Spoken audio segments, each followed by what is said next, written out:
The sun had barely crept above the horizon, its first light spilling like saffron milk over the hills of Heimikal. Dew clung to the narrow stone path that wound through the village of Bogbur, nestled between terraced fields and the slow-turning prayer wheels of an old monastery. Life moved gently here.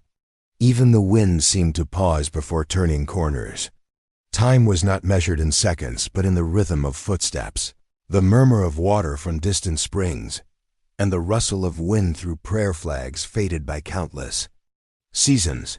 Kiran sat cross-legged on the wooden balcony of his family's ancestral home, a cup of spiced chai resting warm in his hands. His long fingers wrapped around the clay mug like they were holding something sacred. Below him, the village began to stir, smoke rising from cooking fires, cows lowing in the distance, the occasional clatter of a pail against a stone well. His breath moved in time with it all. The years had shaped him, not into the man he thought he'd become, but into the one he had to be. And this morning, for the first time in many years, his thoughts drifted to Mira. They had met in this very village long ago when both were young and wild with belief in forever. She had come with her father, a retired Sanskrit professor who spent a summer cataloging old manuscripts from the monastery's crumbling library. Mira, with her sunlight laugh and her quiet questions. She had walked with Kiran beneath the deodars, their conversations tangled with poetry and philosophy, fingers brushing, hearts racing. She had asked questions that didn't seek answers. Questions like, do rivers remember their source? Or what makes silence feel full instead of empty? Kiran, younger then, had tried to answer with words. But Mira would smile and touch his hand, saying, don't answer. Just feel. That summer had wrapped around them like the monsoon mists, thick, sweet, and inevitable. And then it vanished. Her father had fallen ill. She had returned to Delhi, and then silence, no word. No goodbye. Kiran had written her once, maybe twice. No answer. He didn't blame her. Life moves like water through fingers. You cannot always catch what matters. Years passed. He became a teacher. He taught children how to read ancient verses and how to listen to the space between sounds. He learned to listen more than he spoke. He let go of many things, but not her. Not entirely. He would still walk the paths they once wandered, his feet knowing the turns even when his thoughts didn't. Sometimes he would sit by the river, watching the sunlight dance on its surface, and wonder where she was, who she had become. The ache softened, but never vanished. Sometimes he dreamed of her, not as she was, but as she might be. In those dreams, they never spoke, only sat together beneath a neem tree, sharing a silence that healed more than words ever could. He would wake from these dreams with his chest full of a quiet sorrow and an even quieter hope. His family had long since stopped asking him when he would marry. They saw it in his eyes, the place that no one else could enter. Instead, they let him be, offering him small kindnesses, warm roti tucked into his satchel, an extra cup of tea during the monsoon, a shawl folded quietly over his shoulders in winter. This morning, the letter had come. A simple envelope, aged at the corners, addressed in careful, familiar script. It had arrived with the milk delivery, tucked between the morning paper and a sack of coriander. He hadn't opened it yet. Something about its presence made him pause. The air around it felt heavier, like the world holding its breath. He watched the way sunlight touched it. He turned it over in his hand. Her name in the corner, Mira Sharma, Kolkata. He remembered her voice saying his name like a question and a promise. He remembered her eyes, always searching for something beyond the horizon. He finally opened the envelope with the reverence of one touching something too precious to grasp. The paper was cream-colored, thick, her handwriting unchanged. In simple words she had written, Kiran, I'm coming back to Bogbur.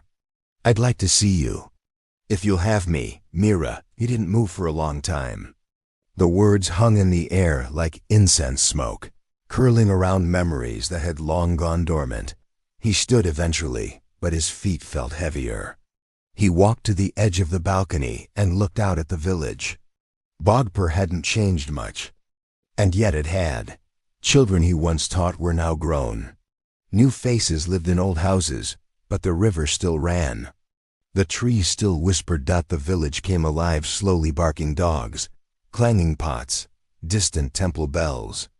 But Kiran remained still, the letter resting on his lap like a leaf fallen from a tree that once grew in his chest. His mind was a whirl of memories, hopes, and fears too old to name. Later that day, he visited the monastery. The head monk, a man who had once been his teacher, welcomed him with warm eyes and quiet understanding. They sat together in silence. Eventually, Kiran spoke of the letter. The monk only smiled and said, "The past is not behind us. It walks beside us, waiting to be seen again." They walked together through the gardens, where marigolds bloomed in disciplined rows and bees moved with the purpose of prayer. The monk plucked a single flower and handed it to Kiran. "Even if it blooms again," he said, "it is never quite the same flower, but that doesn't make it less beautiful." As the sun dipped below the ridgeline and the chill of evening settled in, Kiran stood by the river, letting the cold wind press against his face. He watched the water slide over stone and root, never pausing, never asking why. A group of children ran past him, laughing, chasing each other with wild joy. One of them, a little girl with braids and bright eyes, stopped and offered him a guava. He took it, surprised, and she smiled before darting away. The fruit sat in his hand, cool and fragrant. He bit into it slowly, savoring the sweet tart burst on his tongue. He felt suddenly alive. He didn't know what would come next, but he knew this. He would meet her. He would not run from what still lived inside him. He walked back to the house. In the hallway, he passed a cracked mirror. For the first time in years, he looked at himself and did not look away. That night, as he lay in bed, he placed the letter beside his pillow. Outside, the wind shifted, whispering through the deodars. Somewhere in the distance, a night bird sang its single note into the darkness. In Bogpur, the air remembers everything. And the river, they say, never forgets. The morning after the letter, Kiran awoke to a strange calm like a lake that has stilled after a night of rain. He lay in bed listening to the distant chant of monks from the monastery and the hollow knock of a woodpecker in the forest nearby. The letter remained on his bedside table, its corners slightly curled from the dew-soaked air. He did not reread it. He didn't need to dot as he made his tea. He found himself humming an old tune one Mira had sung once while climbing the steep path to the shrine above the village. It was a song without words, just syllables rising and falling like breath. He hadn't thought of it in years, but now it came back with the clarity of water drawn from a deep well. Bogpur was waking slowly, stretching its limbs in sunlight. Kiran stepped outside, greeted the postman, nodded to the vendor with the cart of brass pots, and waved to the twins who sold guavas from a basket bigger than both of them. Life moved with unhurried purpose, and he found himself noticing it more now, as though some hidden lens had been turned, letting him see what was always there. Mira would arrive in 2 days. He didn't know how long she planned to stay. He didn't even know why she had chosen now. But he had stopped asking the world for neat answers long ago. Life had taught him that the truth often comes dressed in silence. He walked down to the riverbank. The same stones were still there, worn, smooth by years of feet and flood. He knelt and let his fingers trail in the cold water. A boy herding goats watched him curiously. Kiran smiled and stood, brushing the dust from his knees. He remembered a day when Mira had balanced barefoot on one of those river stones and laughed at his warnings. "I won't fall," she had said, and then promptly did. Her laughter had echoed through the trees for hours. The village school was quiet for the summer holiday, but Kiran still kept the doors open for any child who wished to come. That afternoon, 3 children appeared, 2 girls and a boy, and asked if he would read them a story. He chose one from an old book of parables, about a monk who lost everything, and then found peace in watching a leaf fall. As he read, he noticed the way the children listened, not just with their ears, but with their whole being. When he closed the book, the younger girl asked, "Did the monk ever get his things back?" "No," Kieran said softly, "but he no longer needed them." The girl nodded as if this made perfect sense. The next day passed in small preparations. Kieran swept the porch, dusted the guest room, picked fresh lemongrass and tulsi from the garden. He did not know if Mira would even stay here, but doing these things felt like speaking to her without words. That evening, as the sun poured gold into the valley, he sat again by the river. A dog lay at his feet, a stranger who had followed him silently from the edge of town. They watched the water together. He thought of how time folds itself. How a moment from the past can stretch across years and touch his skin like it never left. Mira had once told him that stories don't end, they just wait to be remembered. The next morning, Kieran wandered into the old market square. Vendors were setting up their stalls, laying out embroidered shawls, brass lamps, and fragrant spices. He paused at a corner where a musician played the bansuri, the notes light and dancing, reminding him of Mira's voice. He bought a small jar of sandalwood paste and a mango wrapped in banana leaf. An elderly woman called out to him from a tea stall. "Still walking with ghosts, are we, Master Kieran?" she teased. He smiled and bowed his head. "Sometimes the past walks faster than the present," he said. He passed by the banyan tree where he and Mira once carved their initials into the bark. The scar was still there, now grown wide and soft-edged. He touched it lightly with his fingers, then sat beneath its shade and watched the world flow around him. In the evening, he lit an oil lamp and placed it on the steps of his home. He remembered a ritual Mira had taught him, lighting a lamp, not to drive away darkness, but to welcome whatever came with the night.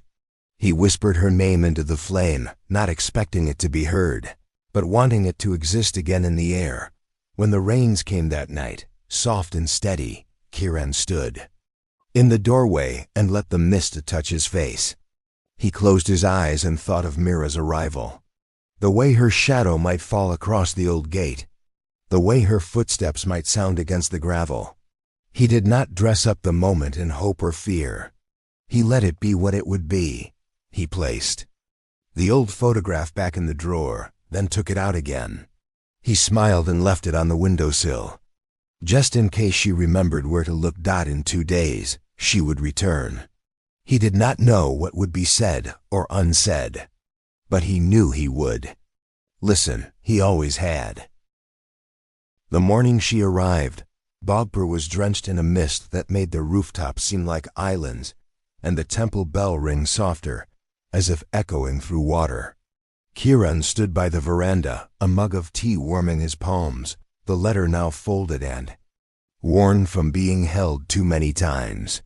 He wasn't nervous, not exactly.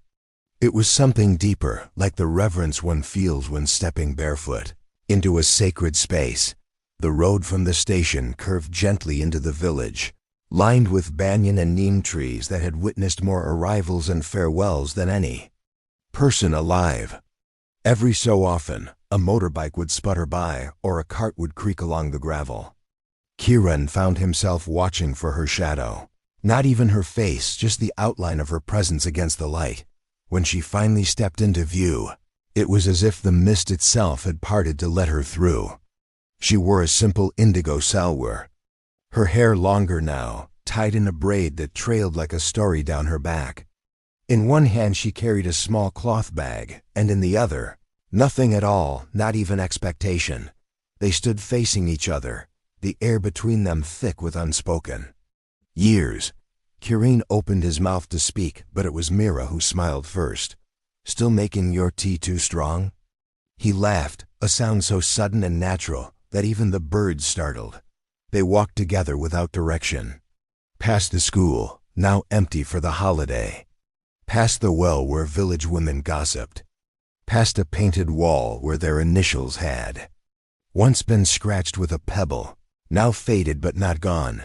They did not speak of what had happened, nor of why she had stopped writing, nor of why he never came looking. Their silence was not awkward.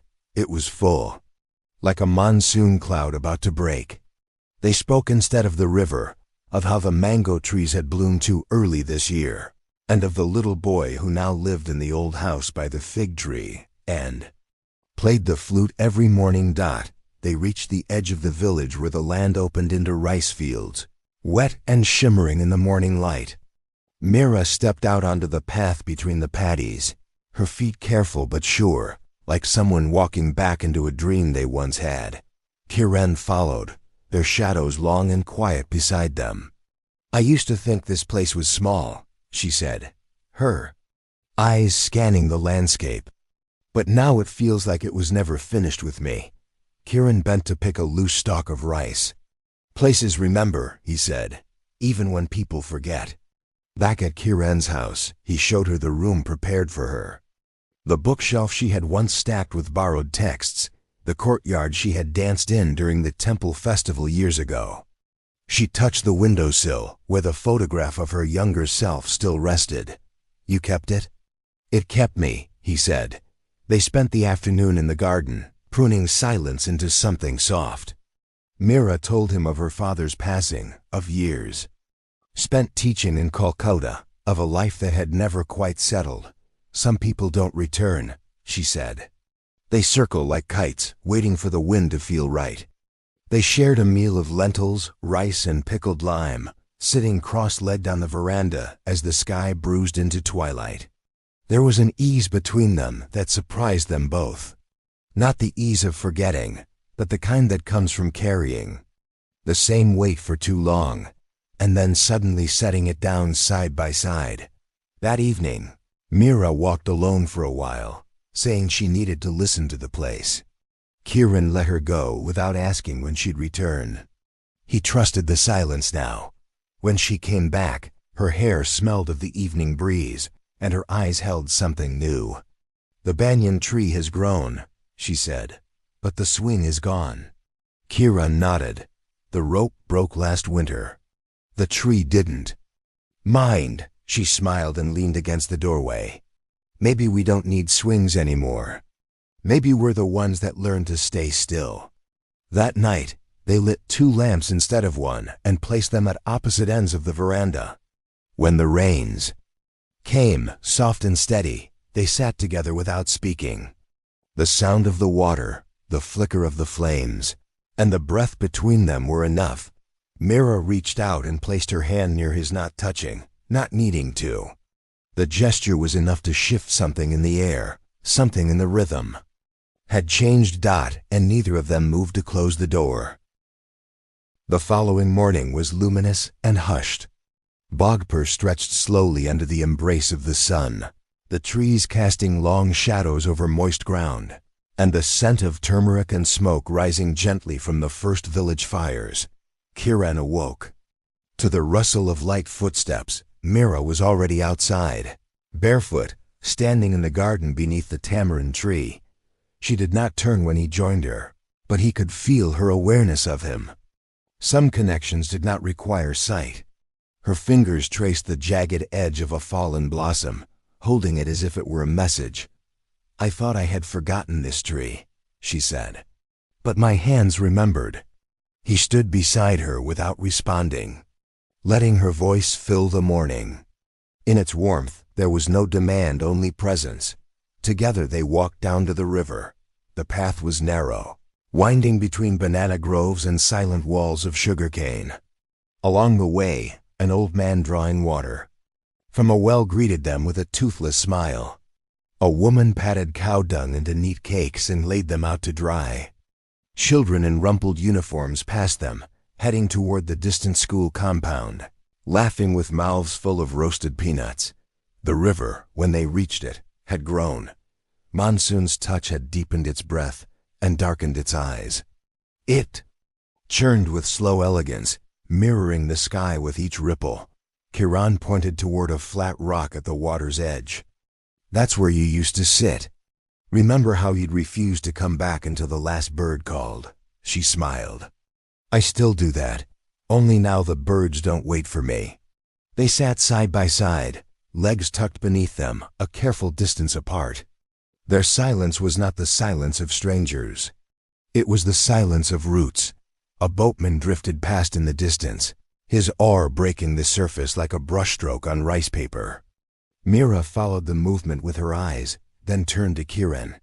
I don't know why I came back, she admitted. It wasn't a plan, it was just a time. Kiran nodded.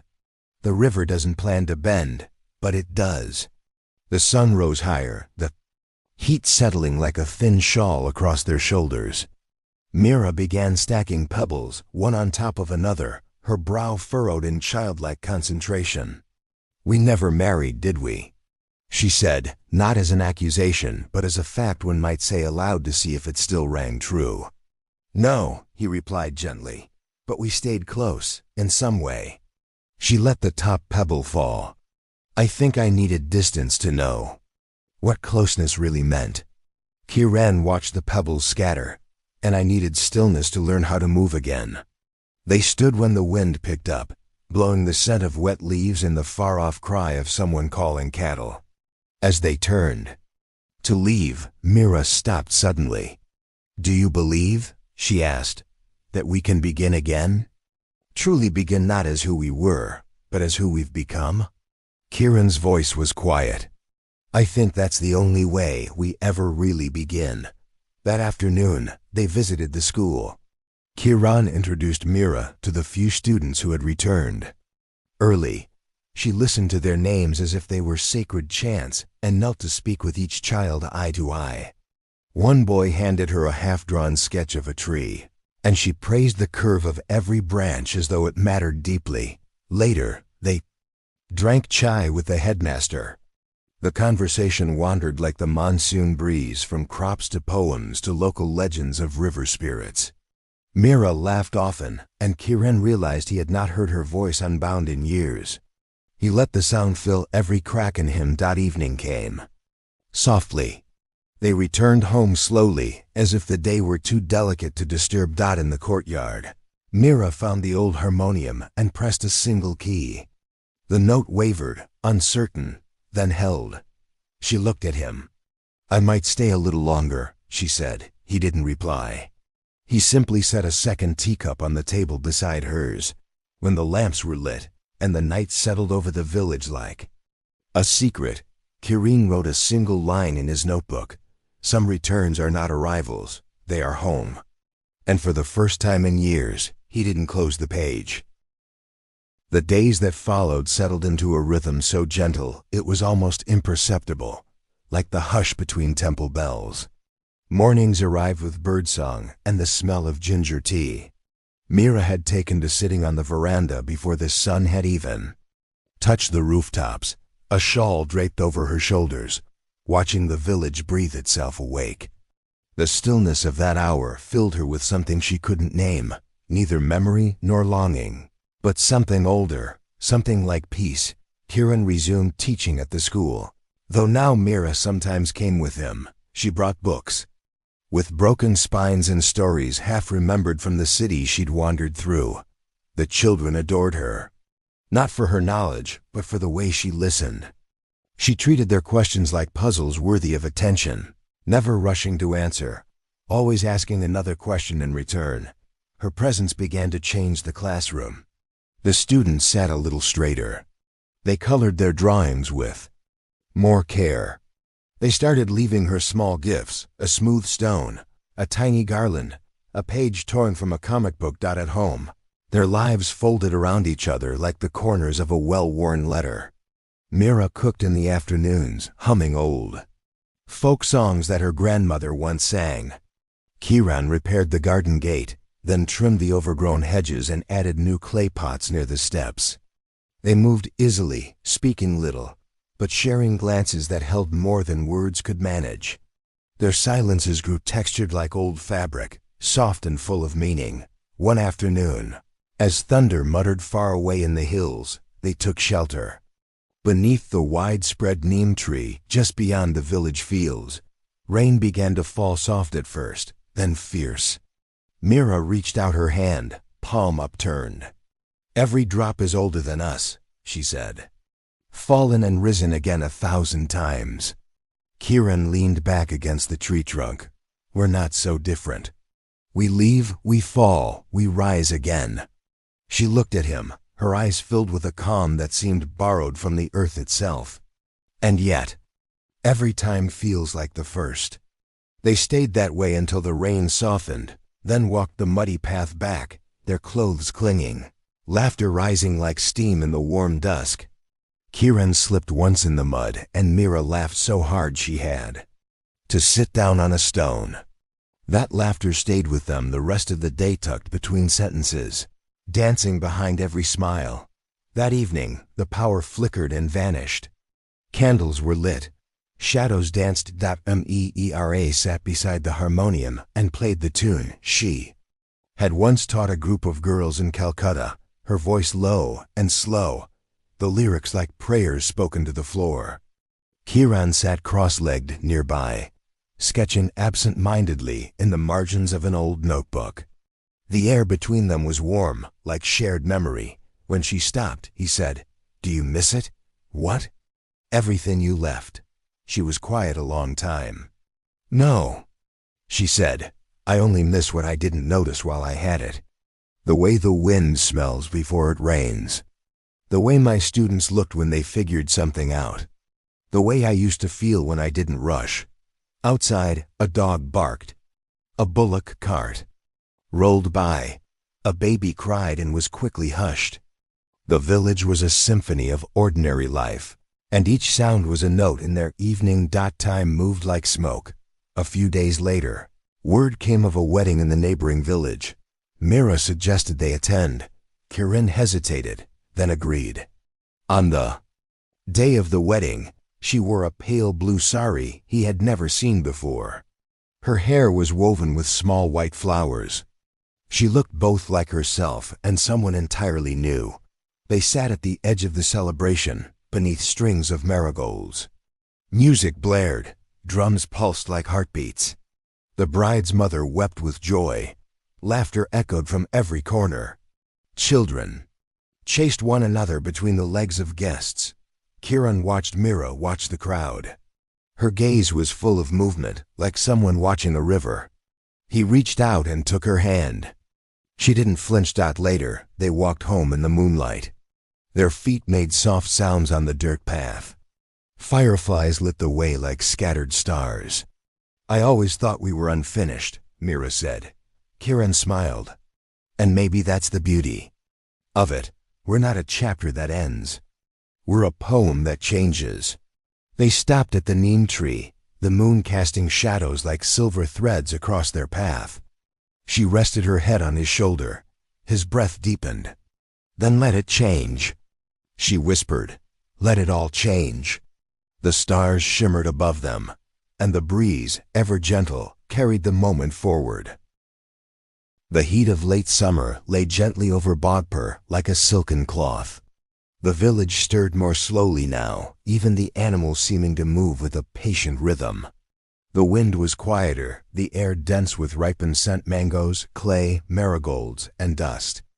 And in that warmth, something invisible had settled between Kiran and Mira, a quiet agreement that neither of them needed to name. Each morning they rose before the sky colored, sipping their tea under the fading stars.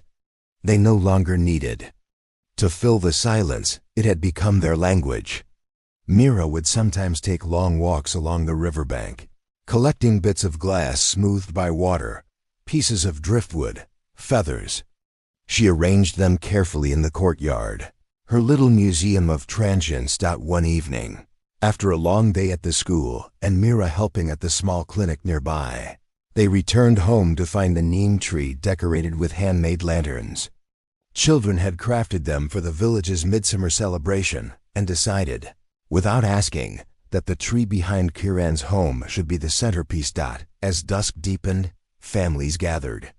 Women in bright saris brought rice dishes and sweets, wrapped in banana leaves. Men told stories of the village's founding under a tamarind tree that no longer stood.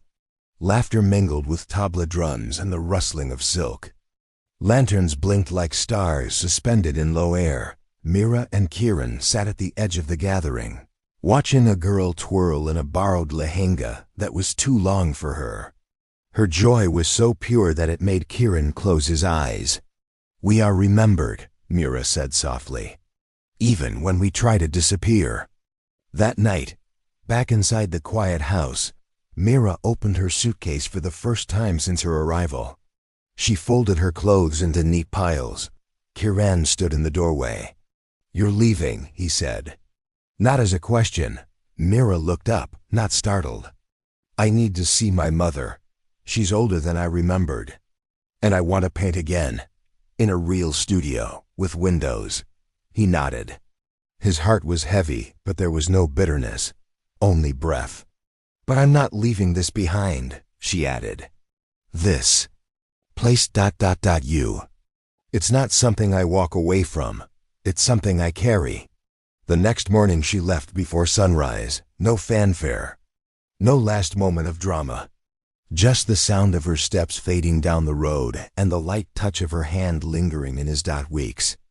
Past, monsoon rains returned, soaking the soil and flooding the riverbanks. The school closed for a week. Kiran planted more marigolds. He took to writing again, short stories, mostly, and reflections he pinned to the wall with thumbtacks.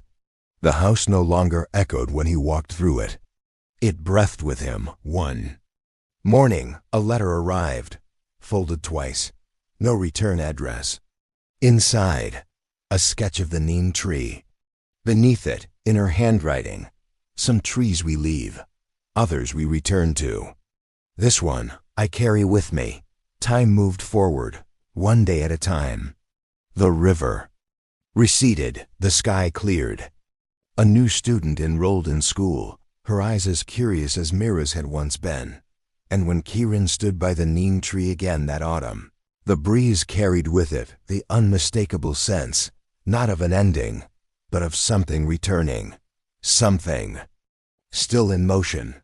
And within him, quiet and deep, was the feeling of home. He smiled and waited, because some stories don't end. They rest. And then begin again.